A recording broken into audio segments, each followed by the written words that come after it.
Okay. Present your face on. Welcome back, ladies and gentlemen, to the Adventures in Historyland YouTube channel. Happy New Year, everybody. Tonight I'm joined for some fun and games by Jimmy Chen, who really should not need an introduction to this channel because he accounts for about a quarter of all content put on it. Jimmy, how are you doing? I'm doing very well, thank you. Yes, good, and I'm glad to see your background hasn't changed too much from the first time we saw you in 2020. We like to have the illusion of continuity. Yes, yeah. That's very nice. Also, back on the channel, we have Jacqueline Reiter, looking fabulous tonight, Jackie. Thank you very much. You too. In the spirit of the celebrations that are bursting out across the country right now, not just number 10, because, well, it's not a special if there's not a lockdown, you see. That was just my bit of, talk show banter there. And of course, the wonderful Beatrice De Graaf is back as well. I'm very bad at games. I lose them all the time. That's why I hate them normally. I mean, I had hoped. I mean, no, we want you here because we love you, Beatrice. And again, coming with wonderful brooch. And when you first appeared on the screen, you seem to have a feather. I have. Excellent. We're getting movie star vibes now. You see, this is right. Jimmy? I have very few clothes because I'm moving very soon. Right, that's acceptable. Understated elegance happening with Jimmy. Right, so let's get down to business, everybody. Everybody's mentally prepared. Mentally prepared, maybe not emotionally prepared, but we'll see. blow party sort of tokens and wear party hats, none of which I have. And we'll get going. Kicking off the phase, the game. Yay! Jackie again coming through. Excellent. The hat game has begun. What will Jimmy get? Marvelous. Oh yes, indeed. I mean, I can get a hat too, but I'm wearing a bow tie already, so I don't want to overwhelm the camera. Excellent stuff. Right, so already people are pretending to be other people. I mean, I think Jimmy's pretending to be a Cossack at the second. When is he not? So everybody gets a turn at pretending to be someone else, and we all get to ask you questions. 20 question limit, 20 question limit, and 3 direct guesses. If you are brave enough, feel free to jump in whenever the thought pops into your head. I'm generally much too polite to do that because I feel bad that I'm stealing someone else's hard work, but it's up to you. I'm not going to stop you. And so we will begin in the order that I see on my screen, and that is our good boy Jimmy. So fix an image in your mind. Yep. You have an image. I have fixed said image. The image is fixed. And we will begin general questioning with Party Hat Girl, Jackie Reiter. Party Hat and Pearls, that's her code name. Okay. Party Hat and Pearls, checking in. So, Cossack. I'm going to ask the obvious question. Are you Russian? Yes. Okay. Jackie, you get to ask as many questions as he answers yes to. So until he gives you a no, you go. Keep track of your questions, everybody. Yeah. Oh God. I thought I was doing well with getting one question, to be honest. Are you military? Yes. I'm going to get all the questions, aren't I? But would you know the answer? Probably not. Are you entirely of Russian background? No. And it's someone else's turn. Yes. Okay, Beatrice. Do you know Tsar Alexander? Yes, I think I do. Okay. And were you one of his generals? I was. Aha. It's getting funnier and funnier. Are you engaged in the army of the North at some point? No. Right. Oh, hang on a minute. I should probably check. If you're talking about the Which army of the North? yes, that's what I was. Army of the. Hang on. I need to remember. Jimmy needs to be precise about these things. Yes. I need to remember which. Yeah. Were you? Sorry, Jackie. Go I was ahead. just going to say we've got general, we've got knows Tsar Alexander, we've got doesn't know where he's posted. Okay. do you drink too much vodka? Hang on a minute. This is a very pertinent Well, question. no, I am not part of the Army of the North. Okay. I retract my vodka question. I wasn't allowed to ask it. So that was a no on that one. So it's me. Yeah. What was I going to ask a question? What was I going to ask a minute ago? Right. Did you that play... count as a question? I have to ask myself because I'm the adjudicator. Josh. Yes. Anyway, did you play a prominent role in the French invasion of 1812? Depending on what you mean prominent, yes. Okay, I got a yes. I don't need to explain myself. Did you command an army or army group? In 1812? Yes. No. Okay. Jackie.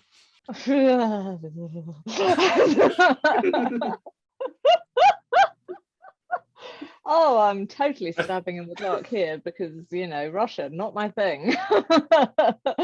This is Jimmy's superpower, by the way. I mean, I only know two Russian generals that are springing to mind right now.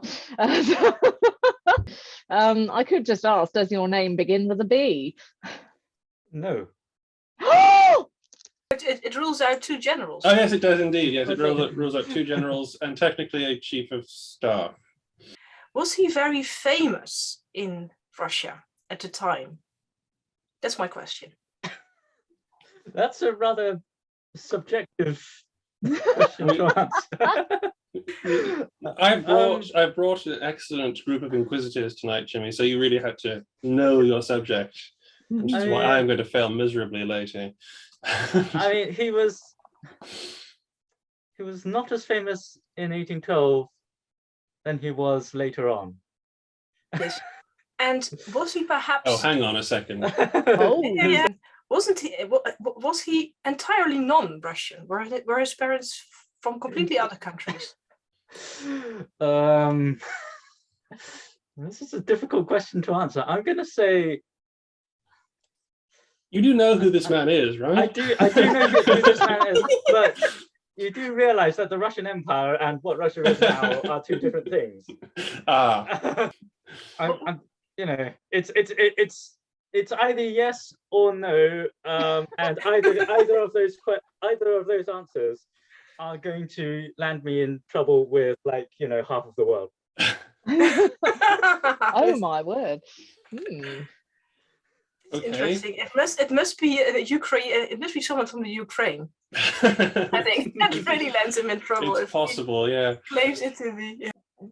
Does this general have a Slavic sounding name? He has a Slavic sounding name. Yes. Yeah. Ah, yes. And did his son also serve in the Russian army? Yes, apparently. Does his name start with an S? No. Ah, Hmm. okay, I'm out. I have the foggiest clue, but I mean, Yeah. you said that he was famous after the Napoleonic Wars. Well, he was more to ask- famous after the Napoleonic yes. Wars. Was he involved in diplomacy? Not really. Well, that's me totally out. Okay. I can continue. Mhm. Did he fight in a war with Persia? Let me just check very quickly.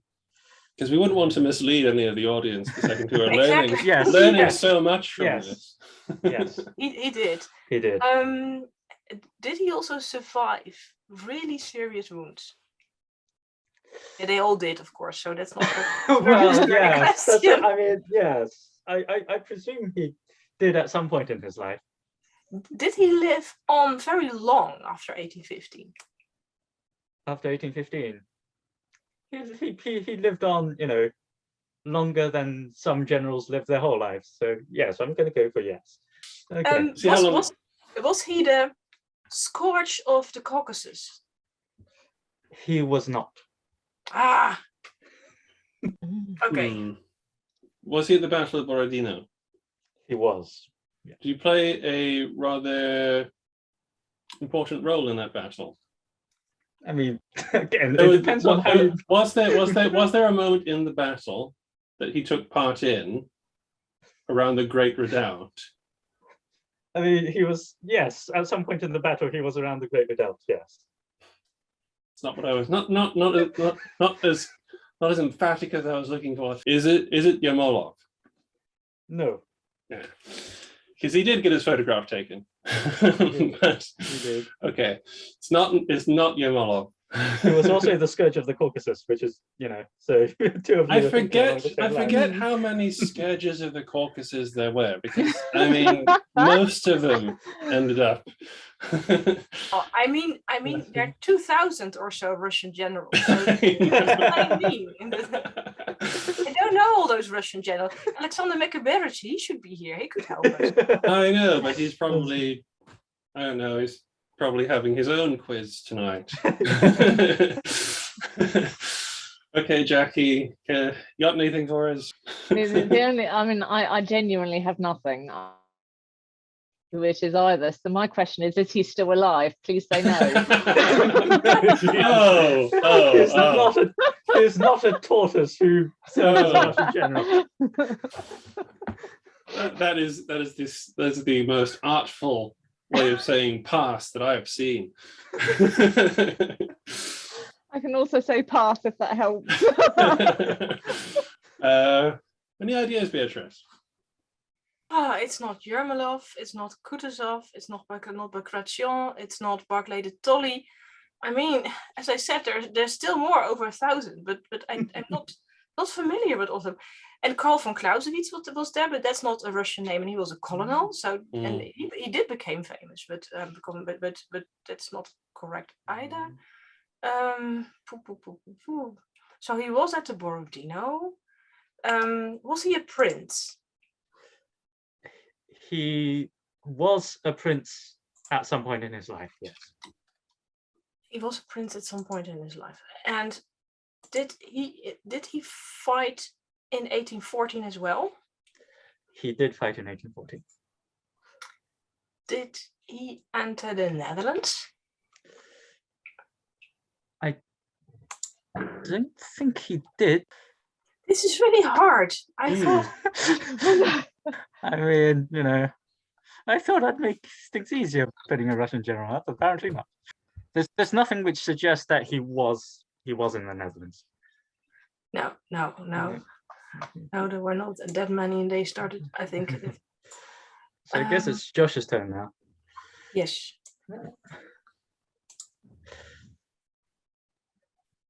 Did he? Was he in any wars before the Napoleonic Wars? Okay, that's a no. That's a no. That's a no. That's a no. Right. Yeah. Sorry, Jackie. Back to you. I think I'm on 11 or something like that. Okay, And this is still- going to last throughout the This is night. I was going to say, This is going to last this the is- whole. Yeah. We've already I got 10 minutes I think left. in the I think I'm recording. going to bow out here because I genuinely don't think I stand a chance. Okay. Right. And I think we do need to move this towards a conclusion. Was he Serbian? I'm not sure if it's my turn at Serbian. all, but was he a Serbian? Nope, not Serbian. Mm. No. What did he say about any of the staffs of the main armies in 1812? No. No. What was he doing as a general? What was he doing in 1812? Was he like brigade commander somewhere in one of the divisions? It's probably one of the corps commanders at Borodino. Surely he wouldn't have gone for anybody below corps commander. You evil person. I mean, I spent the last month on Twitter putting out the names of a lot of Russian generals. yes, you did.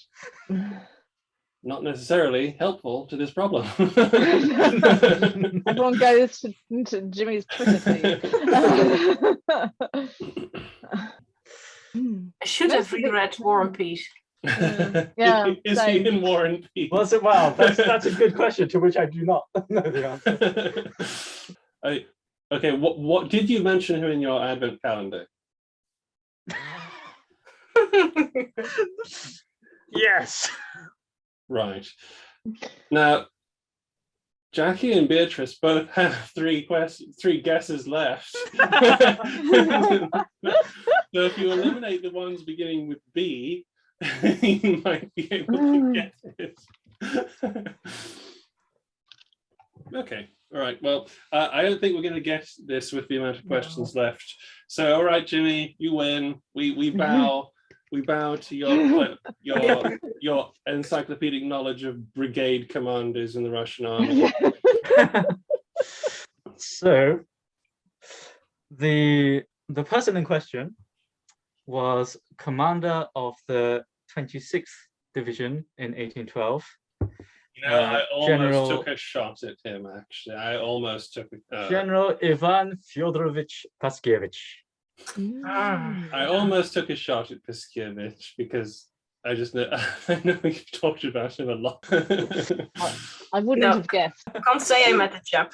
I do know a lot of names of Russian generals, but the problem is I know a lot of names of Russian generals. Nice job, Jimmy. Nice job. We'll probably have to To be give you a round of applause there. yeah.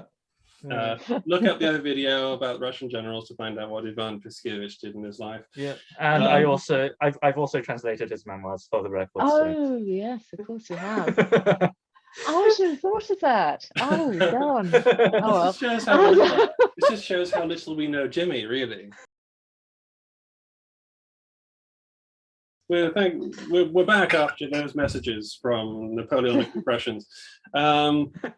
Where you can buy all your merchandising needs. Right, so having failed to conquer the redoubts that Jimmy set up for us, we're now going to go to Beatrice. Fix something in your mind, be prepared, and we will begin with Jackie because she's now first in line on my screen. Yes. All set. Okay. Are you a diplomat? Not really. Sometimes. Oops. Oops.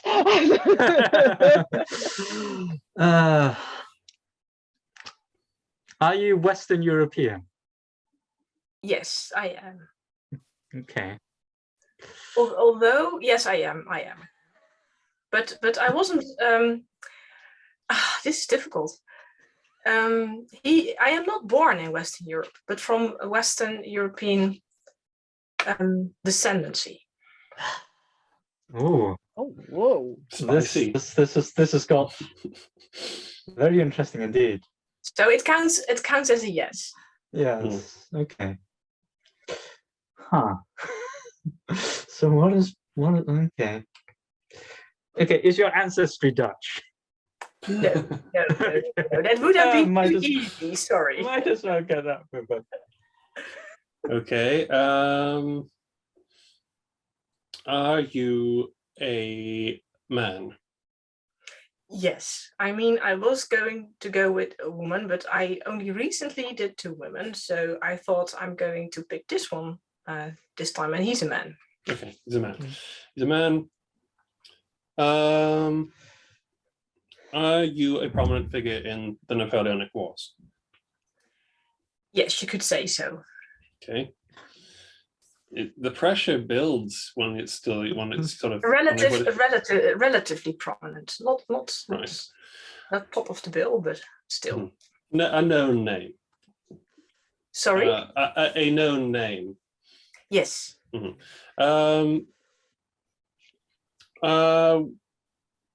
you associated with a particular side of the Napoleonic experience? Oh yes. Oh yes. Very much so. Would this side have been the French side? Yes, Okay. that's correct. You're Okay. doing good. Yeah. Did you have no? Right. Did you fulfill a post of any kind under the Napoleonic regime? Yes, I did. Was it a high profile one? Yes. Were you? Did you govern things? Did you oversee things? Yes. So you were right. Where was he born? I'm trying to think of. Are you related in any way to Napoleon? What is related? Well, can you say that? Is this Prince Eugene? Yes, it is. This is brilliant. How did you guess it, Jimmy? Well, I mean, you know, we were all getting my there. mind thought about Josephine. I was and getting, I was getting close because I was thinking who wasn't born in France? Where would they have been born? Probably in the Caribbean somewhere. Yes, Martinique. And recently I picked Hortense de Beauharnais' sister. And I really liked the 2 of them, and they were amongst the most sound-minded and reliable for Napoleon. Also later on, they took the right decisions, and they both died young. So it's quite a tragic story. His father was executed by guillotine, and he tried to make amends between Napoleon and Josephine. So he always tried to build bridges. Eugene, he was very clever. Yeah, I find him one of the most interesting people in the Napoleonic Wars, actually. So excellent, very nice, very good choice. I underrated you. Sorry. It was a really good choice, and I'm not just saying that because I was going to do Eugene. I lifted the spirits a bit. I gave you the impression that you could still win. Yes. You gave us the impression that it's possible to win the question. Okay, so we're going to go quickly on to Jackie. Who have you? So get your character into your head, adopt their personality, become them. Don't want me to do that. Yeah, probably not a good idea. And we will begin with Jimmy, who at the second is just winning everything. Right. Okay. I'm going to start with the same question. Are you from Western Europe? Yes. Okay. That narrows it down somewhat. But then again, are you a naval person? No. Okay. Beatrice? Are you party to the Napoleonic Wars on one of the sides? You mean in a fighty way? I think it was a general sort of thing. Just nothing specific yet. So you were firm firm embedded in one of the camps. A side was taken, yes. Exactly. So you're not hovering over the side was taken. Not Spanish then. Exactly. Yes. Swedish bailing out in the end. A side was taken, and you're a man. No. Ah. Oh, interesting. Okay. That eliminates both my biographic subjects. Yes. By the way. Very happy that you choose a woman. Mhm. Josh, I guess it's your turn. Are you well known? Reasonably. Are you married to someone No. who is better? You're not married. No. That would probably be a massive clue. You mean not married? Just for clarification, not married at all? Not married at all. Not at all. Oh, I've foxed you now. That's a good one. So you mean with not married at all? Neither having been married before, a widower. No, zero. Yeah. Madame, Total 100% spinster. Good. Madame Vainard up here. Are you young? Oh, sorry, I'm not smart. I was once. That's a question.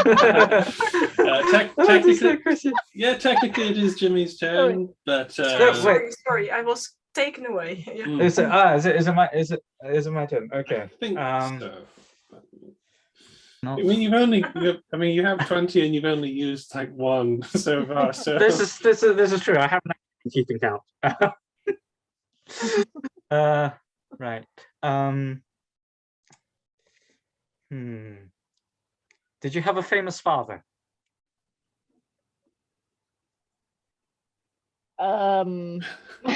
take that as a no. I would probably say no, although the answer might have been different if you were asking in the period itself. Okay. So we go to Beatrice now. Was this person younger than you, Jackie, in that period? During the Napoleonic Wars. Yes. Let me do some maths. Probably yes. Oh yeah. And did she write about events at the time? No. Not directly. But I mean, not Like with the indirectly. secretary? Indirectly, perhaps. Keep asking questions and it will all become clear. But am I out now? Not about the Napoleonic Wars, no. She didn't write about the Napoleonic Wars. Okay. I think it's Josh. Right. She didn't write about the Napoleonic War. Does that mean she wrote literature? Yeah, I'm. No. Right. I was going to ask Jane Austen, but not. I know. Yeah, that doesn't count. That doesn't count. I mean, it's Josh's. Yeah. I know. Quite. This is just discussion. This is just yes. Jimmy, what?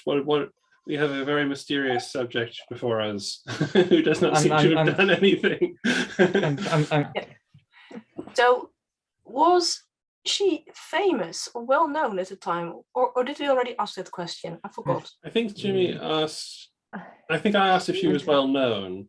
She became better known later, but she was well known. Well known. A bit like Jimmy's personality. Well known later. So yes, and was she engaged? So she took sides, but she didn't write about the wars. Was she engaged to some aspects of the wars?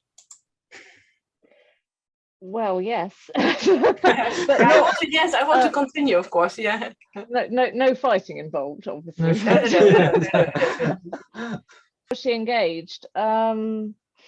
I think it was a kind of. Yeah. Not Yeah. directly, so it's probably more of a no than a. Okay. Right. And no. Okay. But you can continue, Josh. I think we needed Christine Hughes Patron for this. Phone a friend, anybody? Right. Okay. Did she have any famous affairs? Affairs. Yes. Yes. So she was. So to put it in another way, was she the mistress of someone famous? At any time. My mistress might be pushing it a bit strong, but she was romantically linked to someone famous. Yes. Right. Someone famous who was British. Yes. This someone famous, was he active in politics in Britain? Not the one I'm thinking of, but you're on the right track. So keep going. There's more than one. That is such an interesting answer. Jimmy. Okay. I might as well ask it just, is she a member of the Pitt family? Yes. We're finally getting warm. Is it? I can't remember her name. Is it Pitt, the younger sister? No. No. Okay. Yes. I'm feverishly.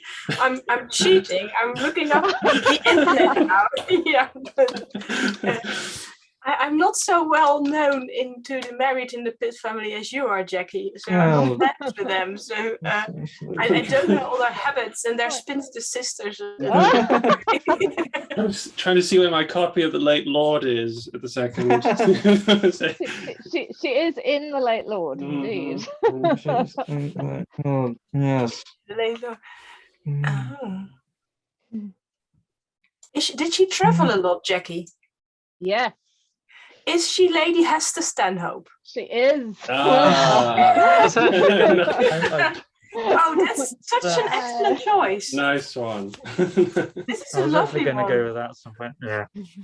Yeah, she had influence. She had man. Yep. She just didn't marry, and she went off to go to Lebanon. Brilliant. Very As you do. Yeah. As you, yes, exactly, as you do. Okay, I have mine in my head. Yeah, but sorry, it's a very basic question, and I'm going to steal it from Jimmy. Are you Western European? I am, yes. Yes, that narrows it down. So yes, and you probably are a man. I am. I wrestled over this, but I figured I will probably go. I knew it. It's strange. The beard gives it away a bit. Exactly. The bow tie does. Did you fight at all? I was a little violent, yes. And were you violent for the right side, Josh? Well, sometimes yes, sometimes no. Oh God. Ooh. Oh, that's a nice one. Take that as a positive answer. Can't continue. Yes, I so, but you were at some point you were in the camp of Napoleon. Yes. Yes, I thought so. And you were one of his generals. Yes. Sorry. And Is it Bernadette? No, it's not Bernadette. That was what I was going to guess. were you bilingual?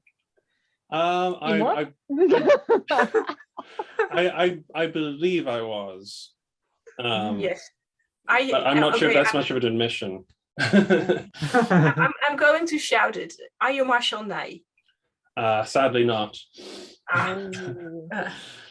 All right, now it's my my Marshall turn. name mug is Exactly. That's why I. You both have the same Excellent. mug. Wow, that's even better than I thought. Excellent. Sorry. Right. So now it's my turn, isn't it? Was he Spanish? No. Okay. Oh yeah. I mean that was a terrible question. So. Should I? I've already made one guess. Were you bilingual in German? I must admit, not quite knowing Oh, what he was bilingual in. So can you take that as a positive and continue? okay. I have to assume that he became that he could be Became understood bilingual. in several It's languages. but- several languages. Yes. Hmm. Are you involved in Italy in any way? I am, yes. Lovely place. Mm. Not Naples by any chance. Yeah, it's funny you should say that. Yeah. Do you have an amazing dress sense? some people say so. I mean, Is Jimmy? I need to ask Jimmy. Are you going to sort of go? Are you going to hold on to that snipe, or are you going to let Jackie have it? Because she knew who it was. She was just playing. Yeah. I mean, that's okay. I will be magnanimous this time. This time. Well, you'll be magnanimous and Josh will be Marat. So there you I will be Noir, yes. go. Yes. And I wasn't joking before. I was actually going to do Eugene. Ah. Eugene. Okay, nice one there, everybody. Yeah. Excellent choices. And everybody scored except me. But I'm the host, so I win just by being here. No, Okay. Jimmy was the hardest on us. That was, Yes, plainly, easily. plain mean. We could never. You didn't even, wonderful choice, Jimmy.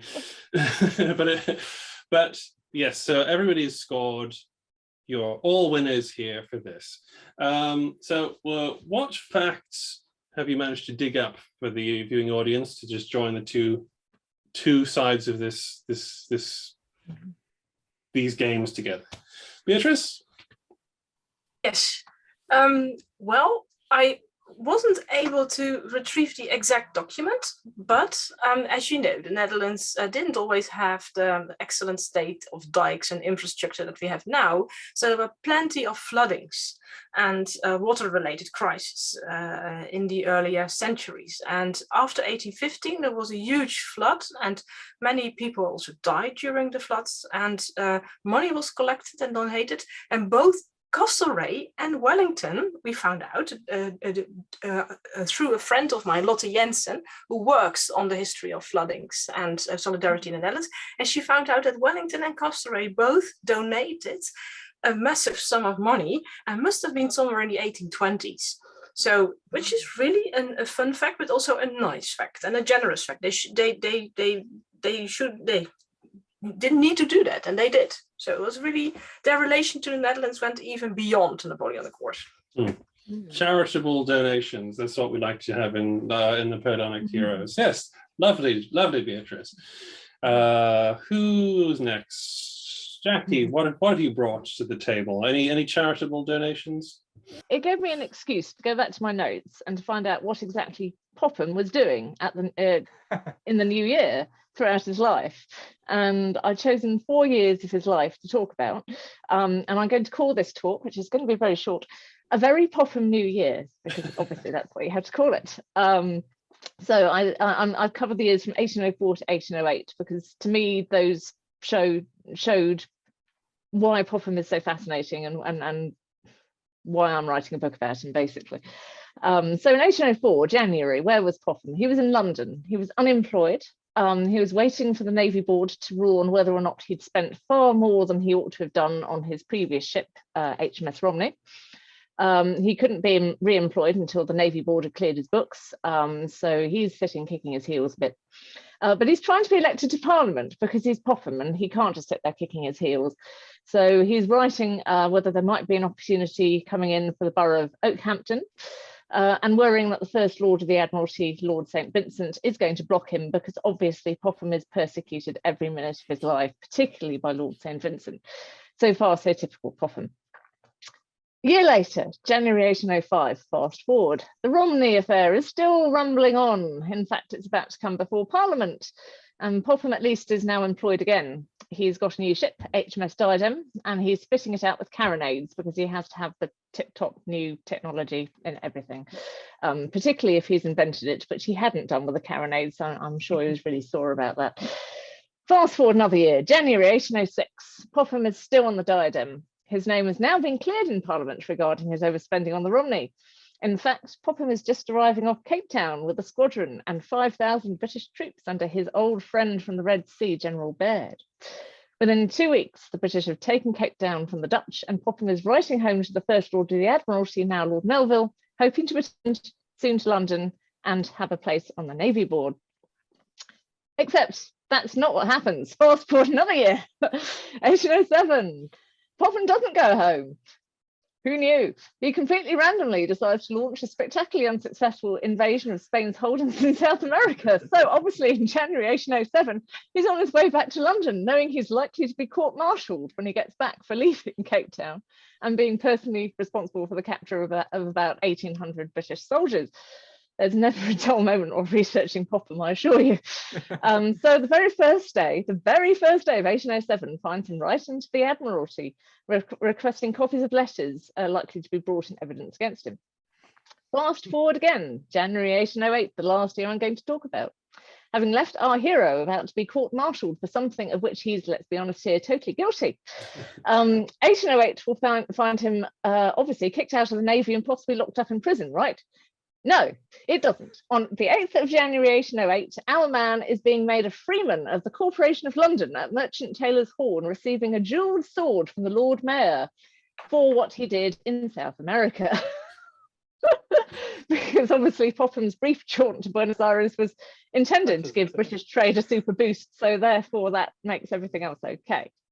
So there you go, 4 years of Popham's life, January of 1804, 1805, 1806, 1807, 1808, being Popham all the way.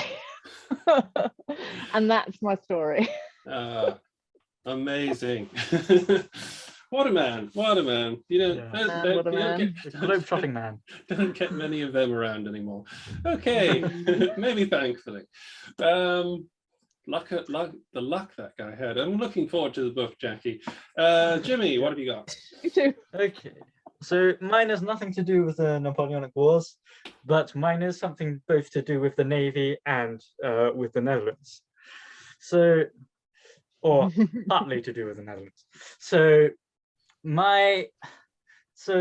Poland is not really known for being a sort of proud maritime nation, at least not militarily.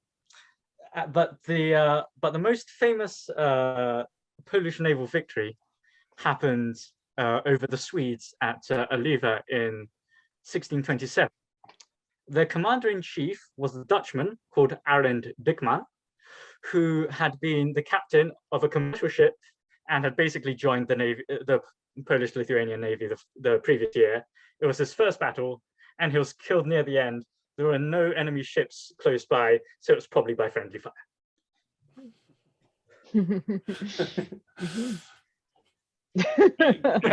excellent, just random. I would applaud, but friendly fire. Bad luck. Okay, well, we've gone from charitable donations to globe-trotting Pophams to unfortunate Polish admirals, and now to me. I wasn't quite sure which fact to bring. My New Year's fact is very, very Spartan compared to the other fact. But in 1853, a dinner party was held inside a life-sized model of an Iguanodon created by Benjamin Waterhouse Hawkins and Sir Richard Owen in South London. This was shortly following the publication of the specifics of the beast that was originally found by a dentist called Gideon Mantell and his wife, and which placed the thing looking very much like an overweight iguana with a horn on its nose. The sculptures, similar to the ones that now reside in Crystal Palace, was apparently large enough to hold a dinner party in, and gosh darn it, they did it. And Happy New Year was had Why by not? all. We now go to the second game of the night, and that is Truth or Lie. This engaging portion of the show is where we all try and convince the others that we're telling the truth about something. Maybe we are telling the truth, and it just sounds too weird to be true. That's for us all to decide. So, without further ado, Beatrice, are you ready to bamboozle us? Yes, ready to roll. So, Okay. as you all know, the preparations for the war were not over in 1815. The countries of Europe came together in the Allied Council. Someone wrote a book about that. And they convened about how to prevent the next war from unrolling and unraveling Europe again. Sorry, book in my throat. Using knife for that. Yes. And one of the landmarks that the Allied powers created together and made the French pay for was the Wellington Barrier, which was erected from the North Sea via the Belgian barrier through Italy, German and the Italian lands. On 27th of June, 1823, one of the biggest fortresses oh, sorry. It's when I start lying. I cannot tell untruths. This is the tell. This is the tell. It is.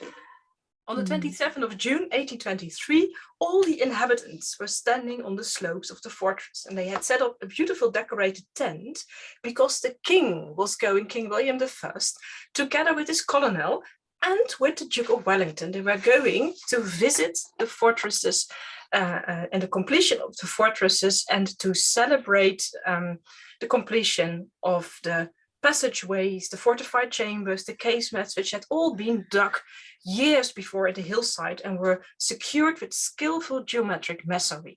But then things went awry. A few minutes after the king had emerged from one of the casemates with his men and the Duke of Wellington, a good amount of dirt caved in on the front, and they all almost nearly suffocated, much to the great surprise of the spectators.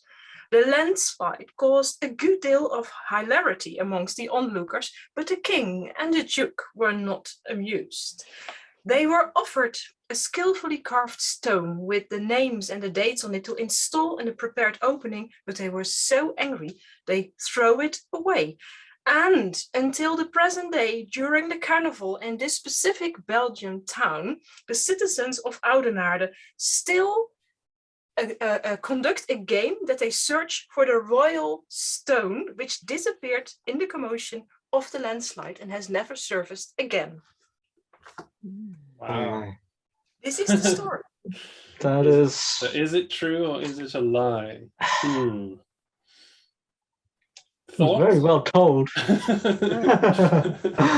mean, Yeah, I did my homework, and I also wanted to make it educative. Well, it's very convincingly, compellingly told. I'm inclined to believe it just because it was so well told. But we must probe this. Josh, you must know the ins and outs of everything that Wellington got up to in his life. Why? Why would I know that? Okay, this is fair. You're not Marcus, but I would never pretend to know such a thing.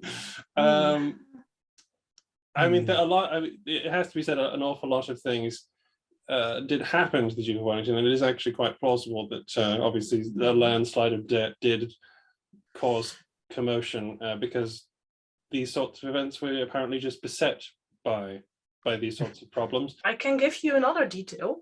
The Belgian masons that had been commissioned to do the work for the Dutch, they cheated on the Dutch, and instead of using solid brick, they had just fortified it on the first row with stones, and only behind it they stopped using the bricks and they used sand. So it wasn't that fixed as it was brought to be. Okay. Thing is, I feel like that additional detail was made to make it sound sort of more plausible, but it's probably a double bluff. Yeah, it sounds to me like something like this did happen.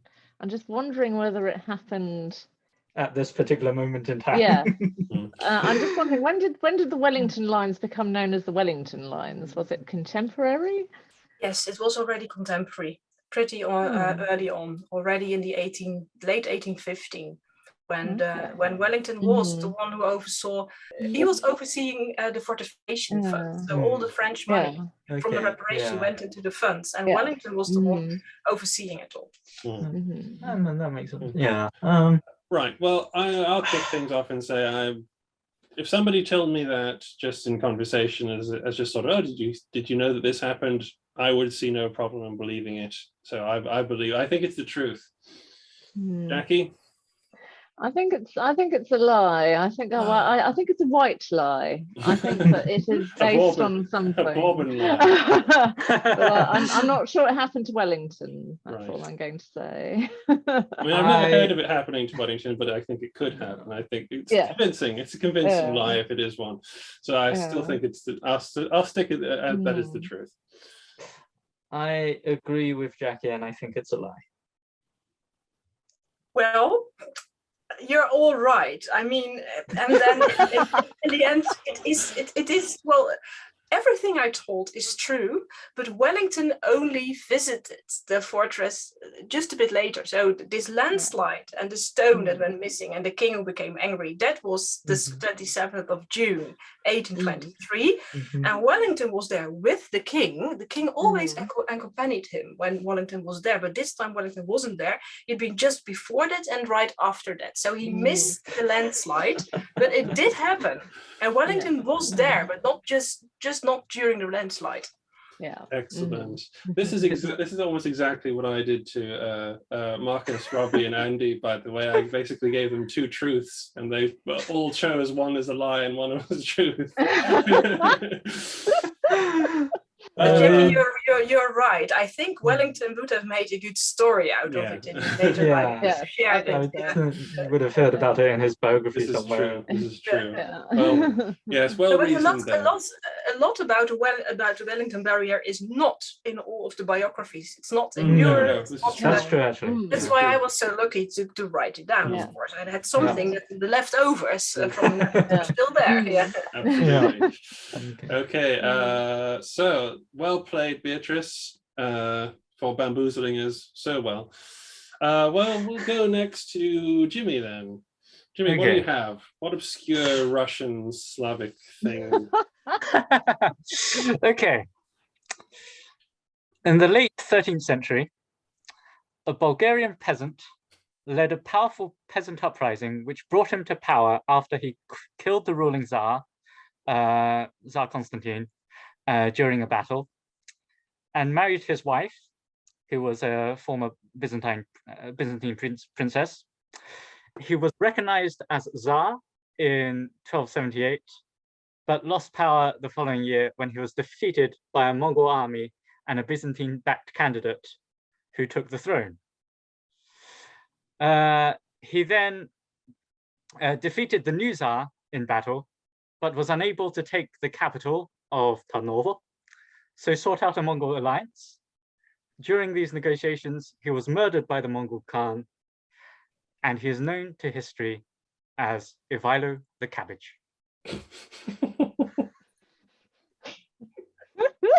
That has to be true, though. I mean, you can't make up whatever the cabbage. I mean, it's just you can't just call someone a cabbage. I mean, it's got to be true, right? And what year was it? What year was it? It was so he was recognized as Tsar in 1278.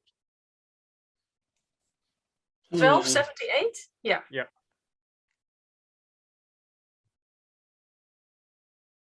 I'm going to go with true because I just want it to be true. Let's put it that way. Yes, I'm also going with the truth. I think as well. I don't know. I mean, I'm not denying your capability for impressive amounts of ingenuity and detail here, of crafting a plausible lie that historians and history enthusiasts would fall for. But it sounds like it could be true. So I will go with it that it's true as well. You are all correct. Yes. It is true.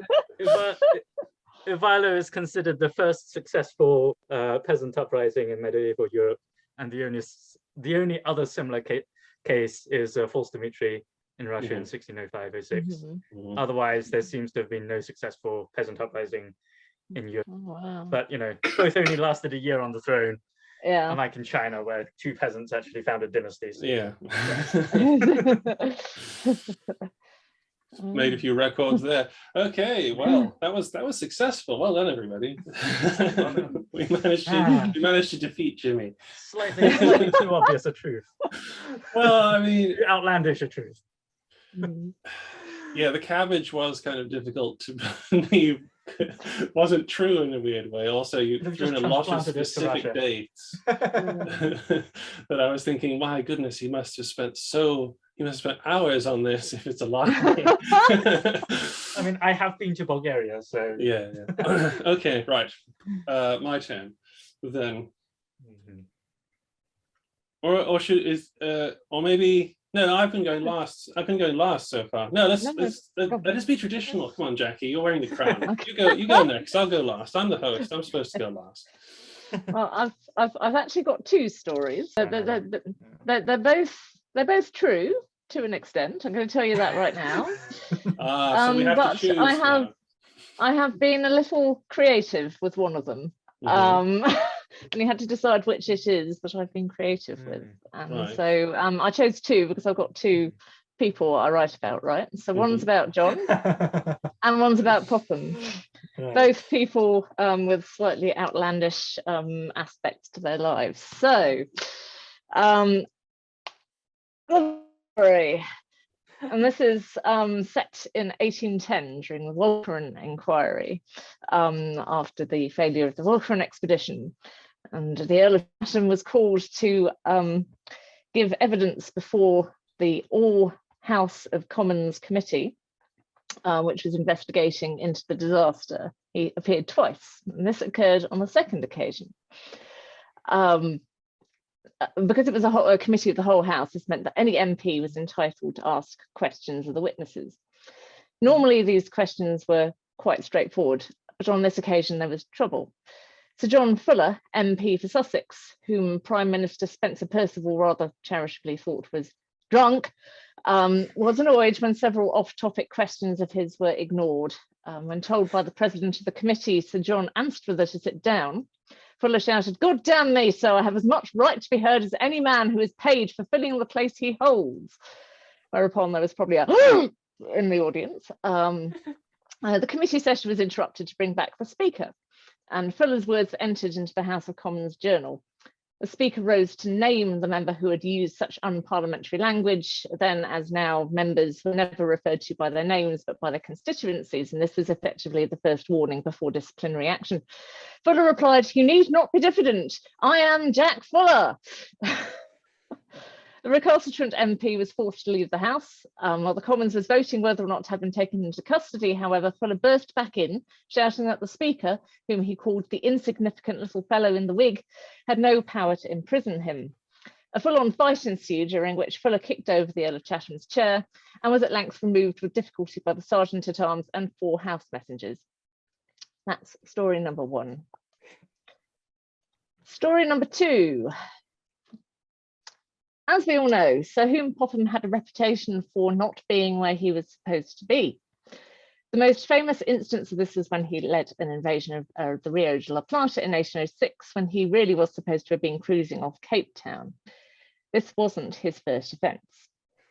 In 1801, Popham was sent to carry a British force to the Red Sea under General Baird, which I referred to earlier, intended to reinforce Ralph Abercrombie's troops near Alexandria. This wasn't Popham's only job. He had been sent out with a dual commission. The East India Company had appointed him ambassador to the States of Arabia, tasked with securing trading treaties for the states lining the Red Sea coast. The Admiralty and the Commander-in-Chief in the Indian Ocean, Admiral Rainier, were very clear that Popham was meant to remain in the Red Sea to defend British-controlled ports and carry home Baird's army. But Popham had other ideas. The first thing he did was to take a ship to Calcutta to refit. Check out a map. Calcutta is not exactly next to the Red Sea. It's nowhere near. While there, Popham got wind of a plan by the French to assault Portuguese territory in Macau, near Hong Kong. He decided somebody needed to help the Portuguese defend it. Since that somebody might as well carry British troops at the same time, and as he was an expert in carrying troops, that someone might as well be him. I'd invite you to remember that Popham was supposed to be in the Red Sea at this point. He didn't have permission to leave the Red Sea, let alone go on a gallivant halfway across the globe. And if you look at a map again, Macau is not even near Calcutta. But there was one very strong incentive: prize money. Macau was pretty rich, as Popham well knew, having traded there privately in the 1780s, and in the Red Sea, prize money was rather thin on the ground. Did Popham ask for permission to go? Did he? Heck. He wrote a letter to Admiral Rainier telling him he was coming, but made sure to send it to completely the wrong place, knowing Rainier wouldn't get it in time, and he went. What was Popham thinking? I have no idea. That's a question I ask myself quite a lot. Perhaps he assumed that Rainier would think it was too much trouble to send him away and keep him on. What actually happened was this. Popham left Calcutta on the 10th of December 1801. He arrived at Macau 10 days later. Rainier lost his excrement and gave Popham a piece of his mind.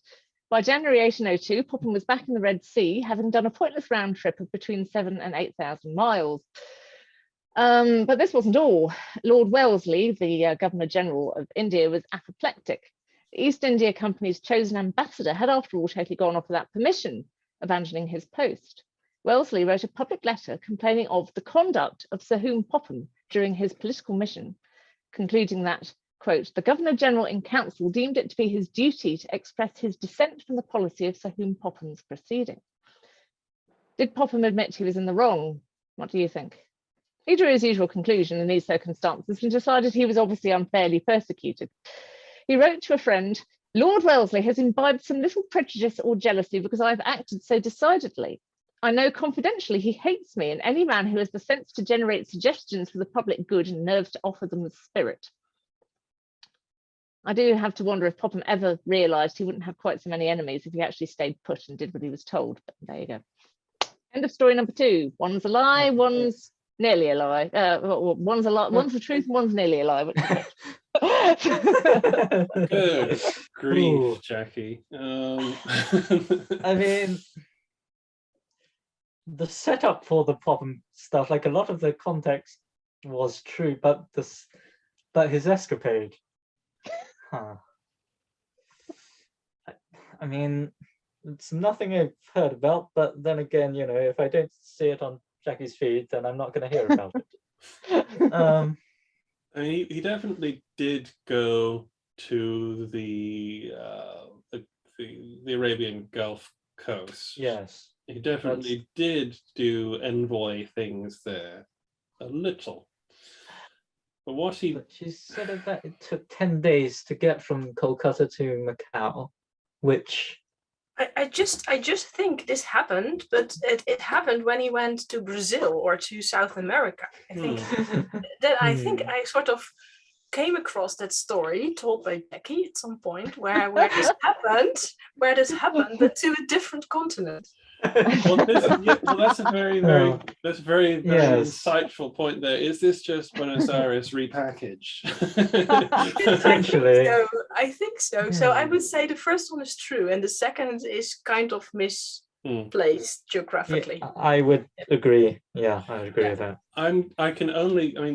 They're both excellently told and sound like they're excellently sourced as well.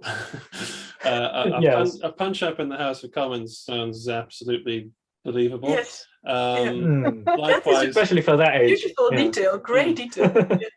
And also Popham just deciding, oh, I have a better plan, better use of my time than this. I'll go and do that. Is also 100% believable, but almost because there is so much detail in the second one, I have to believe that it is a lie. Or a partial lie. So So you say number two, sorry. I only had two stories. Yes. Number two is the lie. Number two is the lie. You are absolutely correct. Yay. But not necessarily for the right reasons. Morecambe and Wise reference. Right. Well Oh, done. yeah. The first story was almost verbatim in my in the Late Lord. If you looked at one of the footnotes, it's in one of the footnotes. I couldn't work it into the main text. I really wanted to, but I didn't manage. But it's in the footnotes. Story number two, you were supposed to know, is almost entirely true. Except for the bit where Lord Wellesley got very upset. He was actually ordered to go by Lord Wellesley and the Council of the East India Company because he was supposed to carry the troops. But he didn't bother asking for permission first. He did that thing where he sent a letter to Admiral Rainier, and he knew he wasn't going to be where he sent the letter, and he just went anyway. And the rest is the quotations are all real quotations, but they're from different occasions. So the first one, where Lord Wellesley writes a public letter complaining of his conduct, is when he accidentally, on purpose, went inland to Egypt and went to Cairo. Which I think Josh posted about the other day, and Lord Wellesley was not impressed because he was supposed to stay on the edge where there was water, because that's his thing. And the second letter was because Lord Wellesley got a little bit upset because Popham did some exceeded his authority and sent home some transports that had been hired by the East India Company and replaced them with some ships that he thought were better. And so Popham was, oh, he hates me, he hates me. I've stitched together a few different things, but yes, he did go to Macau. Expert needlework there, Jackie. Yeah. Okay, that just leaves little old me. And I have not got two for you. I have one fairly simple fact to present to you, and you have to tell me whether it is truth or it's a filthy lie. So, in 1775, actually, literally today, the anniversary is today, New Year's Eve. 5, 4, 3, no. Yes, so on New Year's Eve, 1775, an American general named Richard Montgomery was killed leading an assault on Quebec, which was defended by the British forces, ostensibly under the supreme command of the Governor General in Canada, it's a guy called Carleton. Carleton dance. Now, this man has a very distinctive last name, and you may think that because he is indeed related to the British Field Marshal Bernard Law Montgomery. Is it a lie? Is that it? Okay. Yeah. That's the story. Yes, Well, the American Patriot General was related to. Well, my high school was Richard Montgomery High School, would you believe? That's the guy. So he's definitely real, and he definitely did peg it outside Quebec on the 31st of December. But is he related? Is he related? If I remember correctly, he was actually of Irish extraction. That would make some sense. Well, I know absolutely nothing about the Montgomery family tree, so you know it's a coin toss here. I'm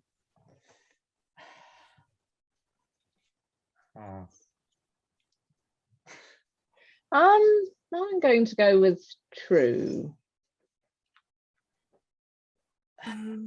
Why not?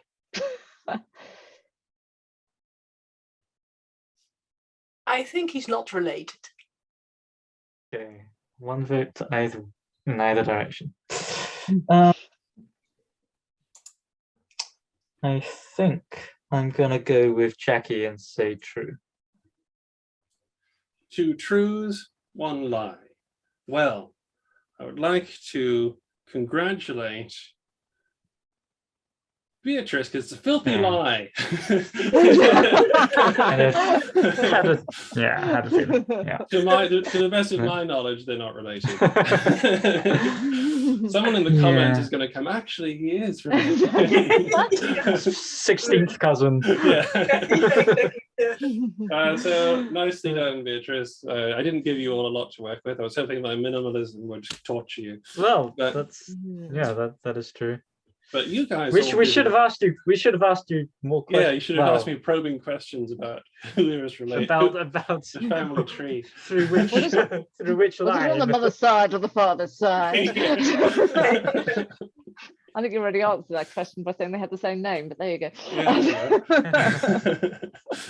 But yeah, that was a lot of fun, guys. We've reached the end of the games and the facts, and all that is left to do is to wish the audience a very happy new year. Thank you all for coming and playing games with me.